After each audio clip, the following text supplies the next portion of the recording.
Essa música é extremamente poderosa. Você já sentiu que tem um inimigo? Quando a gente fala de inimigo, principalmente referente ao Antigo Testamento, a gente imagina inimigos, pessoas como inimigos. Mas nós vivemos o tempo da graça e a nossa luta não é contra a carne, contra o sangue. Nossa luta é contra principados e potestades. Então, quando a gente ministra sobre tua vida, meu irmão, não vale encantamento. Sobre a tua vida, meu irmão, está a bênção do Senhor. A força dos teus opressores nunca te alcançará. Existe uma nuvem de glória, existe uma chama que arde. Você sabe o que é essa nuvem de glória? A nuvem que cobria o sol enquanto o povo de Deus caminhava sobre o deserto. Havia uma nuvem que fazia sombra sobre eles, os protegendo contra o sol.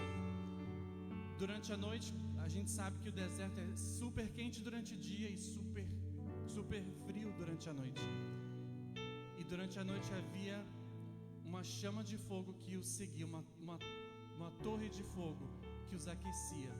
Então, sobre a sua vida não vale encantamento. Existe uma nuvem de glória que te protege por cima e existe uma chama que arde ao seu redor, te protegendo por todos os lados. E em nome de Jesus, se você crer nessa noite, a força dos teus opressores não é grande o suficiente para te alcançar, porque sobre a sua vida está a bênção do Senhor.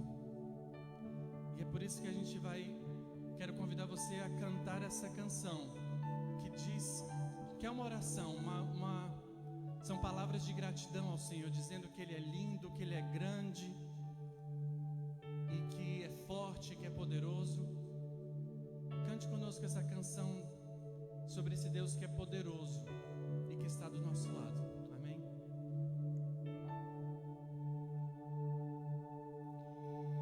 No início eras a palavra, com Deus Altíssimo.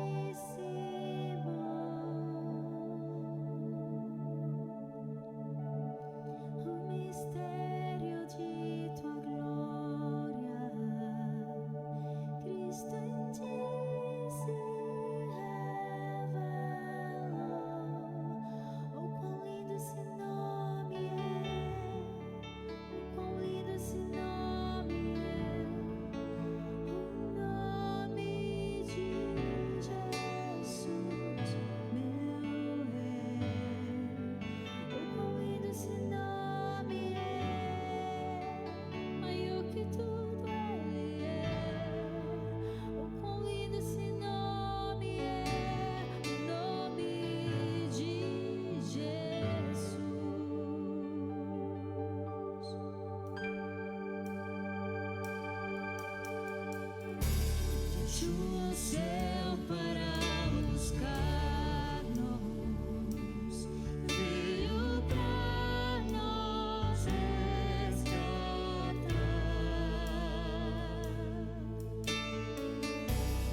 louvamos e engrandecemos a esse Deus poderoso. Te bendizemos pela oportunidade de estarmos aqui, Senhor, reunidos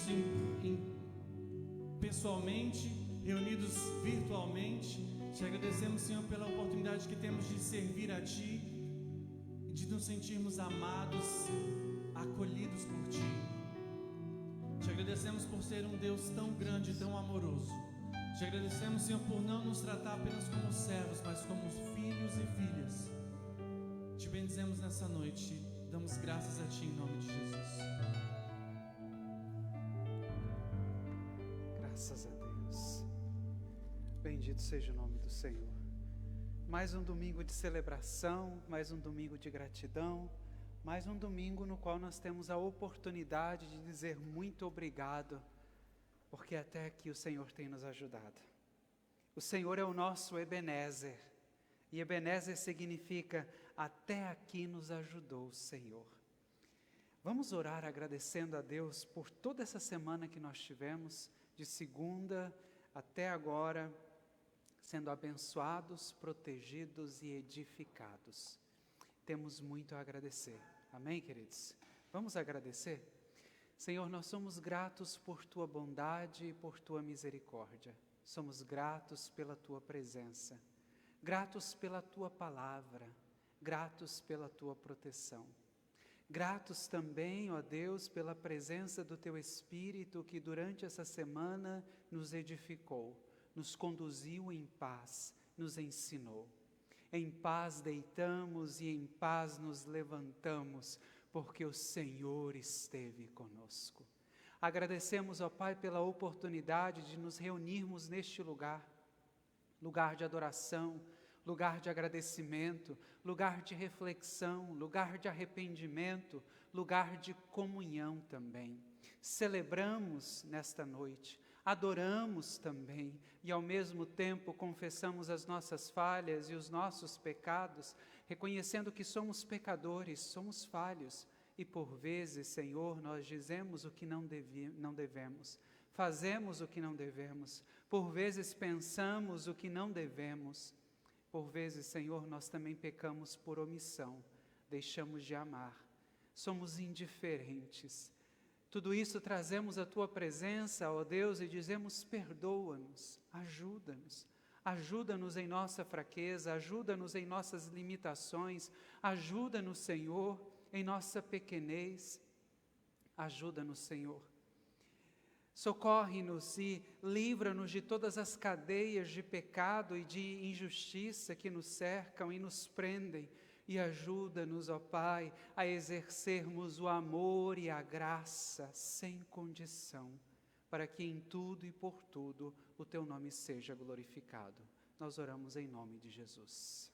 Graças a Deus. Queridos, nós temos alguns pedidos de oração. Um deles é: nós vamos orar por todas as pessoas que estão enfermas. Uma delas é a filha da nossa irmã Aparecida.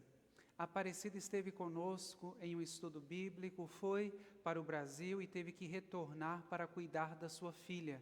Elas moram aqui em Miami e a sua filha está com câncer em tratamento. E é um tratamento muito sério, que demanda muita esperança, muita coragem. E ao mesmo tempo os pais precisam estar presentes para dar suporte financeiramente, suporte emocionalmente, suporte também religiosamente falando, trazendo fé e esperança. E nós, enquanto igreja, nos unimos à Aparecida para orar pela sua filha. Vamos orar pela nossa irmã Lília também, que está em um processo, fazendo algumas provas, está estudando, nos mandou mensagem hoje dizendo: olha, pastor, não vou estar presente hoje no culto, mas eu vou assistir online, eu estou me preparando para uma prova e peço oração. Vamos orar pela Lilian também. Vamos orar por todos aqueles que são nossos amigos, nossos parentes, que a gente traz no coração e aqui na mente. Vamos pedir a Deus que abençoe a todos. Amém? Feche os teus olhos, curva a sua cabeça e concorde comigo em oração. Ó Deus, nós oramos mais uma vez. Pedimos agora por todas as pessoas que estão enfrentando algum tipo de enfermidade. Em especial, nós citamos o nome, ó Deus, da nossa irmã Aparecida, que está tendo que cuidar da sua filha em uma situação tão difícil.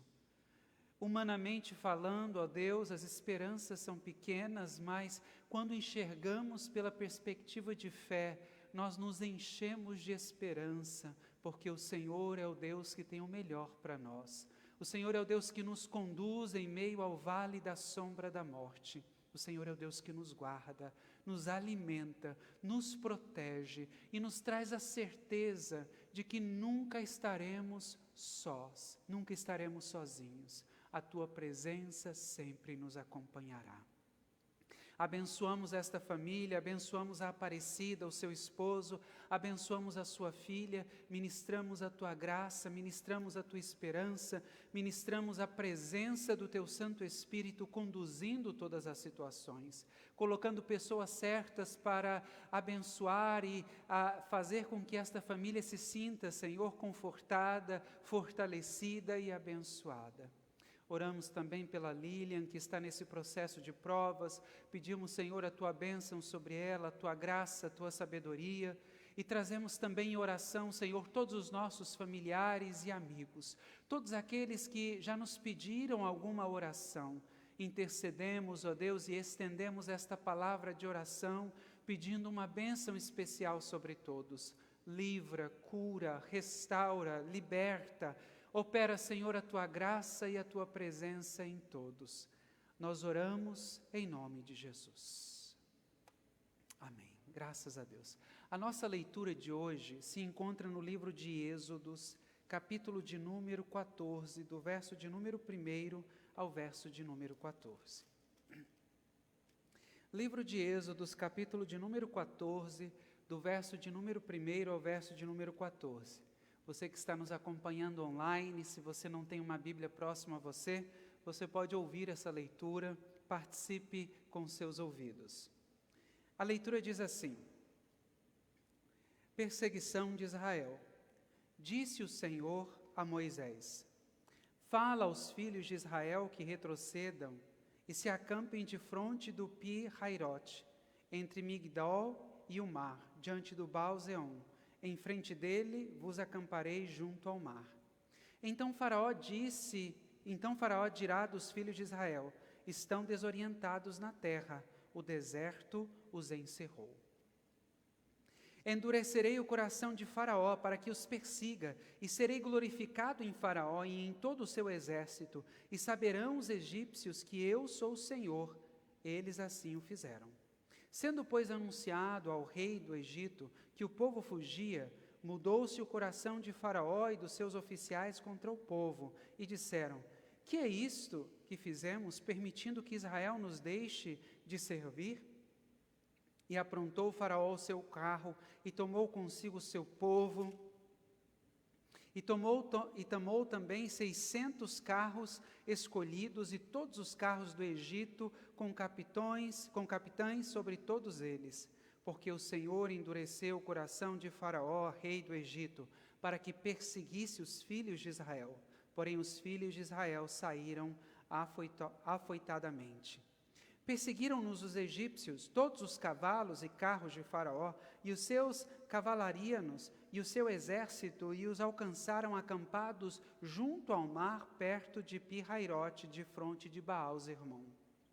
E chegando Faraó, os filhos de Israel levantaram os olhos, e eis que os egípcios vinham atrás deles, e temeram muito. Então os filhos de Israel clamaram ao Senhor. Disseram a Moisés: será por não haver sepulcros no Egito que nos tirastes de lá, para que morrêssemos neste deserto? Por que nos tratastes assim, fazendo-nos sair do Egito? Não é isso que dissemos no Egito: deixa-nos para que sirvamos aos egípcios? Pois melhor nos fora servir aos egípcios do que morrermos no deserto. Moisés, porém, respondeu ao povo: ó povo, não temais, aquietai-vos. Vede o livramento que o Senhor vos dará hoje, porque os egípcios que hoje vedes, nunca mais vocês tornarão a ver. O Senhor pelejará por vós, e vós vos calareis.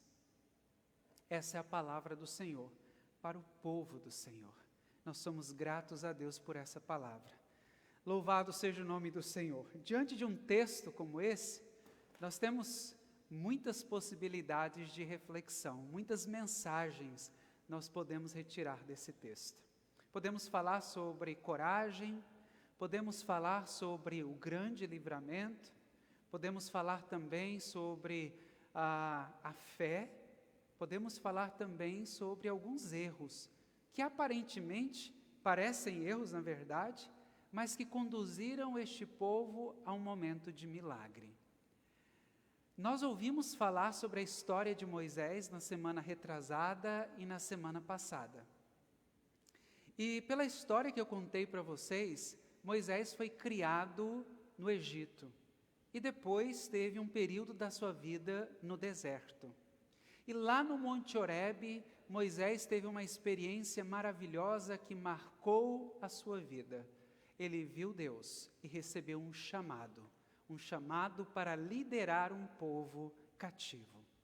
E eu disse para vocês que Moisés teria que lidar pelo menos com duas situações: liderar um povo que estava cativo no Egito e liberar um povo que tinha o Egito cativo em seu coração. Ou seja, tirar o povo do Egito seria a primeira libertação, e tirar o Egito do coração do povo seria a segunda libertação.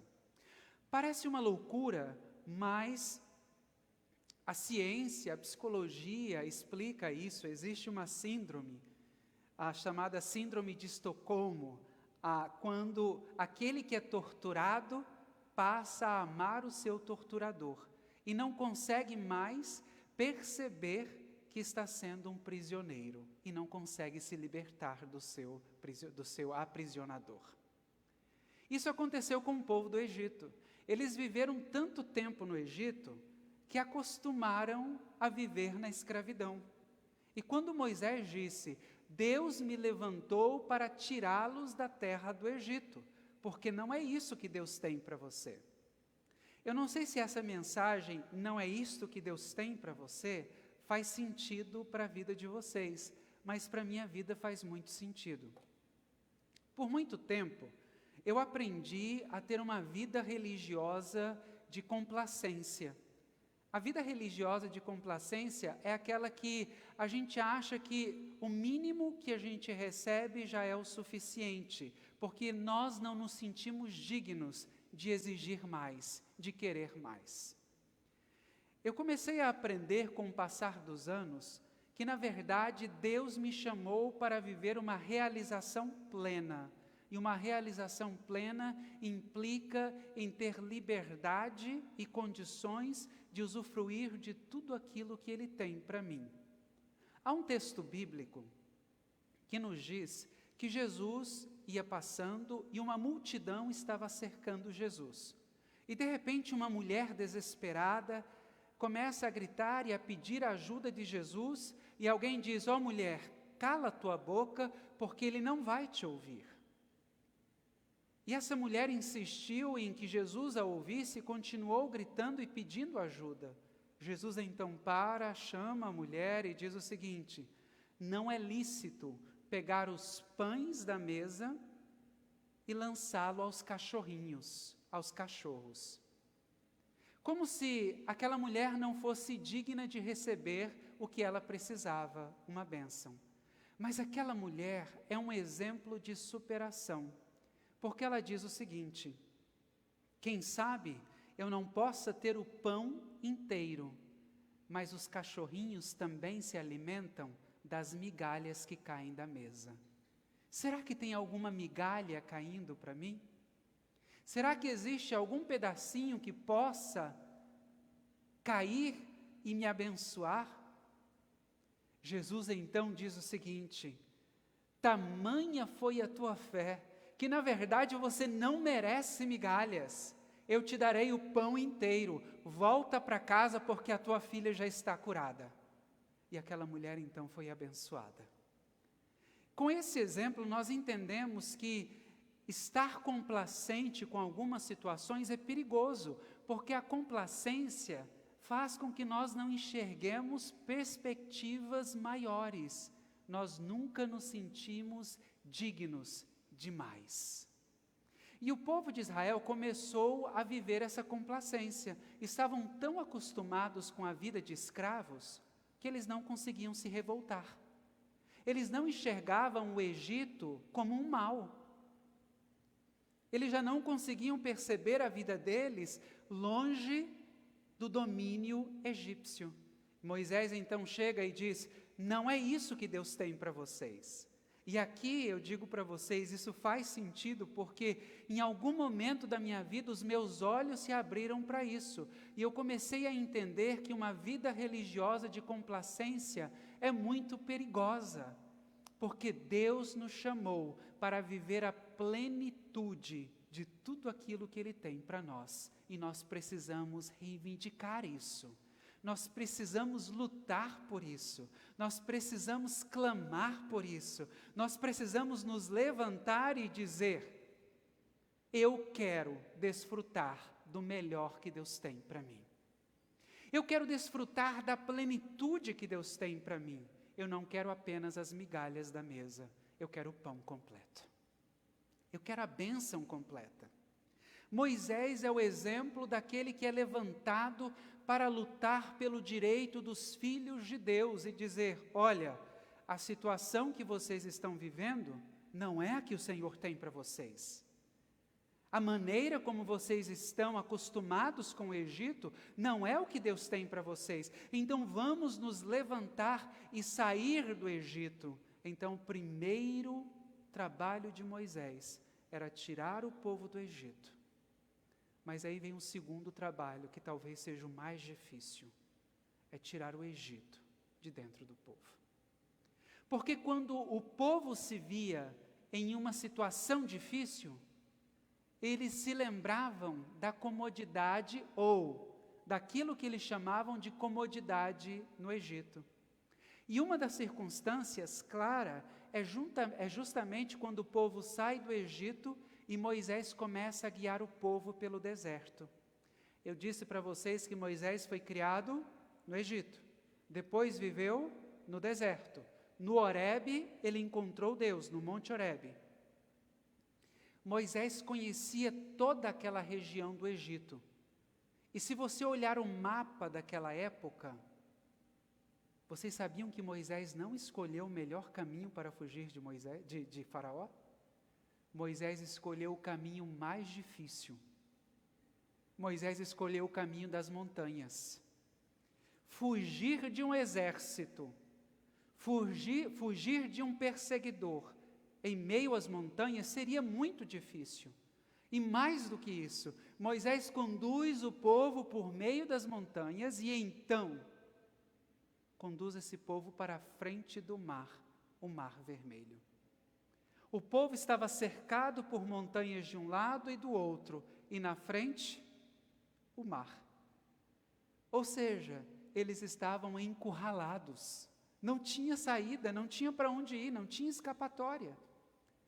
E Moisés diz o seguinte: vamos montar acampamento. Pior ainda, você consegue montar acampamento quando você percebe que o seu perseguidor pode vir atrás de você e te pegar e te matar? Ninguém consegue sossegar em meio à perseguição.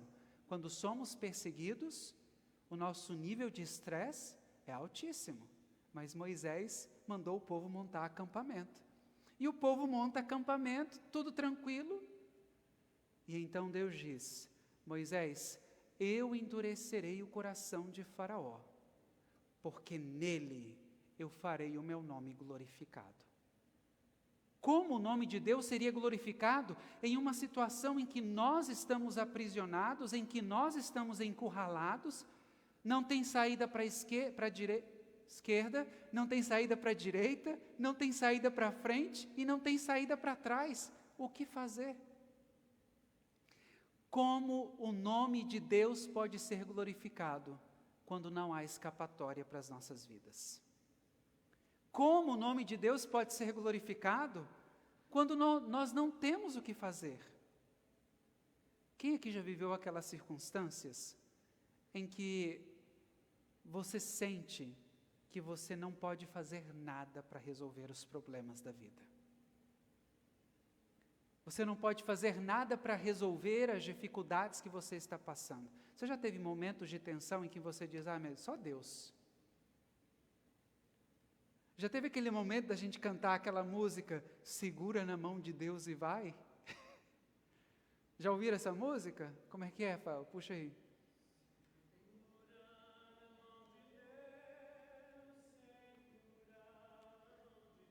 Tem hora que a gente canta assim, segura na mão de Deus e vai, porque não tem outro jeito.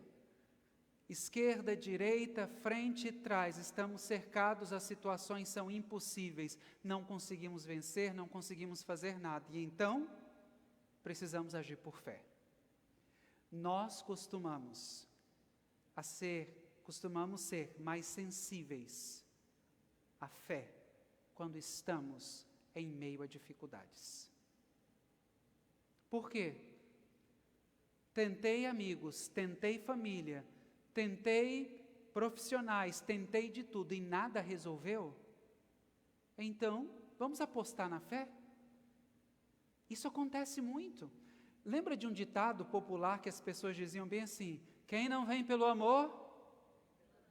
Lembra desse ditado? Quem não vem pelo amor, vem pela dor? Isso não tem na Bíblia. Mas para muitas pessoas isso tem um significado especial, porque em meio à dor, em meio ao sofrimento, muitas coisas vêm à nossa mente e a gente consegue refletir sobre, já tentei de tudo, agora vou apostar na fé. Eles estão acampados em frente ao mar. E então alguém grita dizendo, Faraó e o seu exército estão vindo. O povo se desespera. E agora, Moisés? Por que é que você nos tirou do Egito? Nós preferíamos estar lá e permanecer como escravos. Ai, que triste. A situação de sentir-se cômodo quando você é aprisionado. Sentir-se cômodo quando apenas te dão migalhas. Sentir-se cômodo com correntes atadas aos seus pés. Sentir-se cômodo quando você tem apenas o mínimo, quando deveria ter a plenitude. Isso é tão triste. Mas aconteceu e acontece hoje em dia. Aconteceu e acontece na vida de muitas pessoas. E quem sabe um de nós aqui, ou quem sabe todos nós, já passamos por uma circunstância assim, em que nós nos tornamos complacentes com situações com as quais nós não podemos ser complacentes. Nós precisamos nos levantar e fazer algo. Precisamos nos levantar e agir. Eu gosto muito de uma passagem bíblica que diz o seguinte: Jesus chegou ao templo e as pessoas estavam fazendo comércio na porta do templo.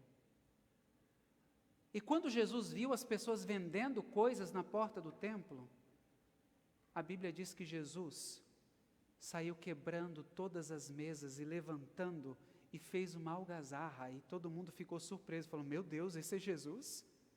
Jesus se revoltou? Você sabe por quê, queridos? Tem momentos em que nós colocamos a mesa e convidamos todos para se assentar, mas há situações na nossa vida que a gente tem que virar a mesa. Há situações na nossa vida que a gente tem que quebrar a mesa e se revoltar e dizer, não é isso. Não é isso que Deus tem para mim. E como é que nós fazemos isso? Nós fazemos isso agindo, nós fazemos isso orando, nós fazemos isso protestando, nós fazemos isso dizendo, eu existo, eu estou aqui, e não é isso que Deus tem para mim, porque eu tenho essa certeza no meu coração. Tem hora que nós viramos a mesa, tem hora que nós quebramos as mesas e dizemos, eu não sou escravo, Deus não me chamou para migalhas. Poderia citar vários outros exemplos aqui, mas um exemplo clássico disso é de um homem chamado Gideão, Juízes capítulo de número 6. Um anjo do Senhor aparece para Gideão e diz, Gideão, o Senhor é contigo. E Gideão diz: que loucura, Deus não é comigo. O exército inimigo veio, saqueou as nossas casas, levou tudo que nós tínhamos. Como é que Deus está comigo se nós estamos sofrendo? Eu estou revoltado com esta situação, parafraseando. E então o anjo disse: vai nessa tua força, porque o Senhor é contigo. Porque Deus gosta de trabalhar com pessoas de atitude. Deus gosta de trabalhar com pessoas que realmente não aceitam que está errado, que protestam, e em alguns momentos até falam com Ele mesmo: ó Deus, que negócio é esse? É bom esse sentimento, porque isso nos faz entender, queridos, que nós somos chamados por Deus e somos trabalhados por essas situações. Veja bem, estavam agora diante do mar, vou me ater a isso, porque senão a gente vai longe. E nós precisamos entender que todo chamado para livramento tem desafios. O primeiro desafio é entender: quando acabam os nossos recursos, quando acabam as nossas forças, é o momento de agir por fé. Segundo, precisamos checar aquilo que nós temos disponível. O que é que nós temos em nossas mãos que pode nos ajudar a nos livrar de uma situação embaraçosa, de uma situação difícil, de uma situação em que nós não vemos saída? A Bíblia diz que Moisés, quando viu o povo clamando e desesperado, Moisés ora a Deus e diz: Deus, o que é que eu devo fazer? O povo está revoltado. Sabe uma coisa que Deus fala para Moisés que é simples, mas é profunda? Moisés, o que é que você tem nas tuas mãos? O que você tem nas tuas mãos? Moisés olha e fala: eu tenho uma vara. Eu tenho uma vara na minha mão. Vocês entendem vara? O pessoal do espanhol entende vara? Tenho uma vara na minha mão. Toca nas águas. Porque quando Moisés teve uma experiência com Deus, Deus disse a Moisés: Moisés, lança tua vara no chão. E quando Moisés lançou a vara no chão, a vara se transformou em cobra. Agora pega a vara. Ele pegou e ela se transformou em vara novamente. E então Deus disse a Moisés: eu coloco autoridade na sua vida. Eu coloco poder na sua vida para realizar esse grande livramento. Então, quando Moisés clama a Deus e diz: Senhor, o que é que eu devo fazer? A pergunta de Deus foi: o que é que você tem em tuas mãos? Significa: o que é que eu já lhe dei? Eu já coloquei nas tuas mãos. Tem hora que nós temos que checar quais são os nossos recursos. Segundo, o que você está disposto a colocar à disposição de Deus? Porque quando Moisés recebe a autoridade, Deus o chama para colocar toda a sua vida na presença dele. Moisés entregou toda a sua vida a Deus, ao ponto de confiar que Deus faria algo que parecia uma loucura. A pergunta é: Moisés esteve disposto a fazer isso? E nós, o que estamos dispostos a colocar na presença de Deus? Será que, como Moisés, conseguimos dizer: Senhor, eis-me aqui? Eu coloco a minha vida, eu coloco o meu ser, eu coloco o meu pensar, eu coloco tudo que sou, tudo que penso em Tua presença, para confiar em Ti. O que nós fazemos então, depois que nós já respondemos essas perguntas, dizendo: eu já sei o que eu tenho em minhas mãos, eu já sei o que eu recebi de Deus, eu coloco a minha vida em Tua presença, e agora, o que fazer quando nós estamos em uma situação, quando não há saída? Primeiro, checamos o que nós temos. Segundo, nós agimos mais do que falamos. precisamos aprender a falar pouco. Você já viu pessoas que a vida dela parece uma lamúria, uma lamentação a vida toda? Pessoas que só reclamam. A gente estava falando esses dias sobre... tem pessoas que é até constrangedor cumprimentar a pessoa, porque ela sempre está cansada, sempre está com algum problema. Então, quando você cumprimenta a pessoa e diz: oi, tudo bem? Como você está? E a pessoa responde: estou cansado. Há uma pessoa que, eu não vou citar o nome, é claro, mas é horrível todas as vezes que eu pergunto, e eu teimo em perguntar: como é que foi a sua semana? A resposta sempre é: foi ruim. O dia em que essa pessoa estava feliz, que eu achei que a semana tinha sido boa, eu perguntei: e aí, como é que foi a semana? O máximo que a pessoa disse foi mais ou menos. Quando a gente torna a nossa vida uma lamentação, uma lamúria, isso é preocupante, porque a gente atrai coisas ruins. A gente vai atraindo. E uma outra coisa é, quando a gente atrai coisas ruins, é que a gente começa a compartilhar pesos ruins, porque a gente afeta outras pessoas. Então eu falo com você e falo assim: ai, Jéssica, eu estou cansada, minha vida está tão difícil. E a Jéssica vai ouvindo e vai absorvendo aquilo, absorvendo. Então a gente precisa aprender a lidar com isso. A gente sempre vai estar bem? Não, vai ter momentos que a gente vai estar ruim. Vai ter momentos que a gente vai estar passando dificuldade. Mas o problema é quando o que deveria ser, às vezes, está se tornando sempre. Aí é preocupante. Uma coisa é altos e baixos, outra coisa é sempre baixos. Temos que verificar o que está acontecendo, fazer uma revisão de vida. Bem, precisamos tomar cuidado com o que nós falamos. A murmuração, segundo a Bíblia, é um pecado inaceitável. E o que é murmurar? Deus está fazendo algo ao nosso favor, ainda assim nós estamos reclamando. E direto. Terceiro, creia que o impossível pode acontecer. Eu estou estou cercado por montanhas e diante do mar. Humanamente falando, nada a se fazer. Espiritualmente falando, perspectiva de fé. E a perspectiva de fé é: o impossível pode acontecer. Quarto, siga as instruções divinas, porque ainda que pareçam loucura, Deus fará milagres. E foi isso que aconteceu. Estou diante do mar e o que fazer? Moisés, o que você tem nas mãos? Eu tenho uma vara. Toca nas águas. Olha só, antes de falar para ele tocar nas águas, Deus ainda disse: diga ao povo que marche. Antes das águas abrirem, a ordem de Deus foi: marchem.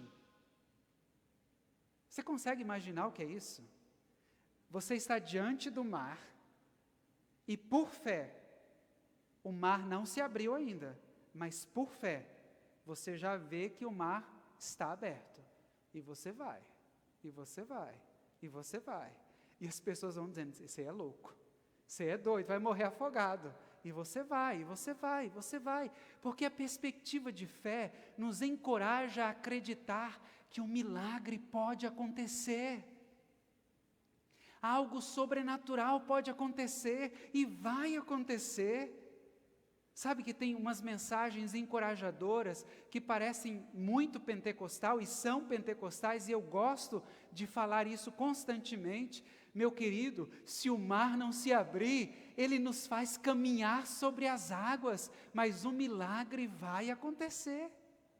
Então, por perspectiva de fé, eu vou caminhando.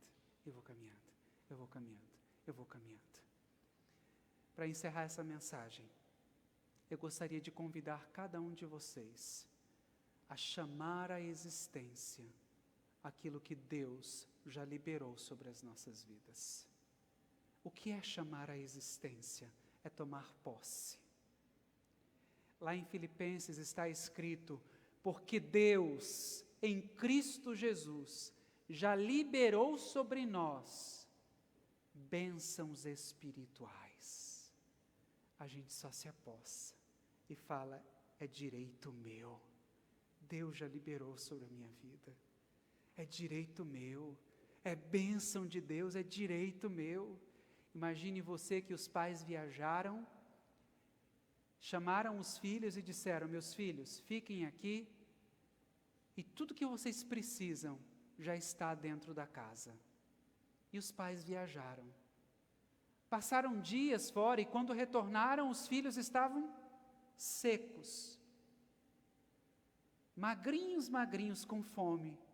E os pais perguntaram: o que é que aconteceu? Vocês viajaram, a gente não sabia o que fazer.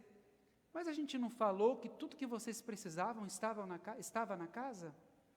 Mas a gente ficou com medo de abrir o armário, a gente ficou com medo de mexer aqui, de mexer ali. Às vezes a nossa fé parece essa história absurda. Deus já liberou as bênçãos sobre nós. E a gente fica dentro da casa morrendo de fome, morrendo de sede, porque não abre o armário, não tira a comida de lá, não vai para o fogão, coloca o alho para torrar, coloca o arroz lá, coloca a água, tempera a comida e come, se alimenta e diz: isso tudo aqui é meu. Sabe como é que é o nome disso? Doutrina do pertencimento. Nós precisamos entender que tudo isso, toda a obra de Deus por nós é real, e ela é plena, é cheia, é poderosa. Ela sacia a nossa sede, sacia a nossa alma. Jesus chegou a dizer o seguinte: quem bebe da água que vocês veem aqui, voltará a ter sede, mas aquele que beber da água que eu der, nunca mais terá sede, porque a água que eu trago para vocês é uma fonte que jorra para a vida eterna. Aquele que come o pão terreno terá fome novamente, mas o pão que eu trago para vocês sou eu mesmo, o pão da vida, que alimenta e sacia a humanidade. Vocês não terão mais fome, serão saciados, abençoados, cheios de graça, cheios da minha presença. E assim nós precisamos entender: Deus nos chamou não para complacência, mas para uma vida de plenitude em sua presença. Coloque-se em pé.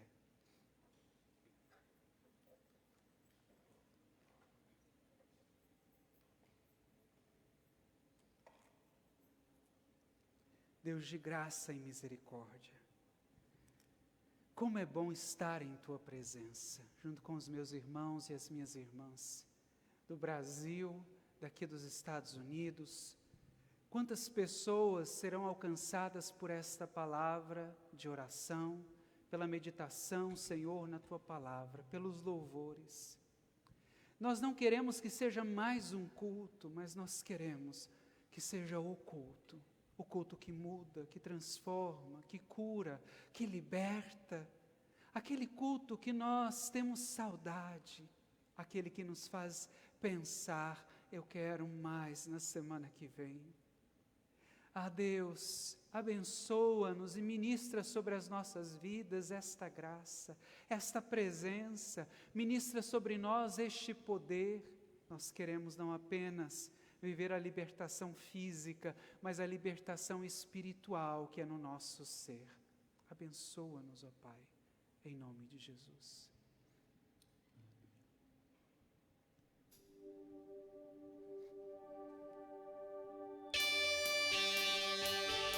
Aleluia. Vamos louvar esse Deus que é a única razão da nossa adoração, que tem nos ajudado, que tem nos alegrado, que tem trazido a salvação para as nossas vidas.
bondade, Senhor, e a tua graça nos acompanhem durante essa semana.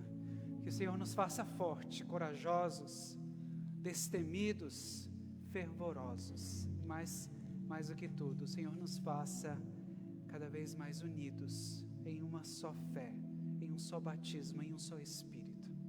Quarta-feira nós vamos nos reunir. E eu quero desafiar vocês a levarem um visitante. Convidem alguém para o nosso estudo bíblico em Downtown.